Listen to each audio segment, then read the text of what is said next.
வணக்கம் friends, welcome to Vidya's cooking channel. நான் வித்யாலக்ஷ்மி. இன்றைக்கி உங்களுக்கு ஒரு அற்புதமான ஒரு சம்மர் கூலர் வசந்த நீர் ரெசிபி செஞ்சு காமிக்க போகிறேன். இந்த ரெசிபிக்கு தேவையான பொருட்கள் எல்லாம் எடுத்து நான் ரெடி பண்ணி வச்சுருக்கேன். இங்கே பார்த்திங்கன்னா இளநீர், இஞ்சி, லெமன் ஜூஸ், பொடியாக நறுக்கி வச்சுருக்க இளநீர், புதினா இலை, தேன் இத்தனையும் எடுத்து ரெடி பண்ணி வச்சுருக்கேன். இப்போ பார்த்தீங்கன்னா நான் என்ன பண்ணுறேன்னா, இந்த இஞ்சியை நான் துருவி எடுத்துக்க போகிறேன். இந்த சின்ன கிரேட்டர் நான் மீஷோலேருந்து ரீசெண்டாக வாங்கினேன். ரொம்ப ஹெல்ப்ஃபுல்லாக இருக்குது, ஹேண்டியாக இருக்குது. குட்டி குட்டியாக சிலதெல்லாம் கிரேட் பண்ணுறதுக்கு நல்லா இருக்குது.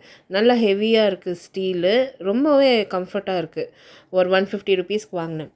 இப்போ இந்த இளநீரில் பொடியாக நறுக்கி வச்சுருக்க இளநீர் பீசஸ்ஸு, பொடியாக நறுக்கி வச்சுருக்க புதினா இலை, தேன், எலுமிச்சம்பழம் சாறு எல்லாம் சேர்த்து கலந்துக்கினேன்.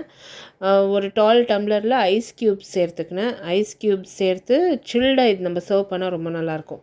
இப்போ இந்த இளநீரை நம்ம கலந்து வச்சுருக்க வசந்தி நீரை இந்த டால் டம்ளரில் ஊற்றி நம்ம சர்வ் பண்ணலாம் சில்டாக. இந்த வீடியோ ரெசிபி பார்த்து என்ஜாய் பண்ணிங்கன்னா மறக்காமல் லைக், கமெண்ட் அண்ட் சப்ஸ்கிரைப் பண்ணுங்கள். இது ஒரு எக்ஸலன்ட் சம்மர் கூலர். ட்ரை பண்ணுங்கள் இந்த சம்மருக்கு. உங்களை அடுத்த புதிய ரெசிபியோட மறுபடியும் சந்திக்கும் வரை, this is Vidyalakshmi. Thank you so much for வாட்சிங் ஃப்ரெண்ட்ஸ். பாய்.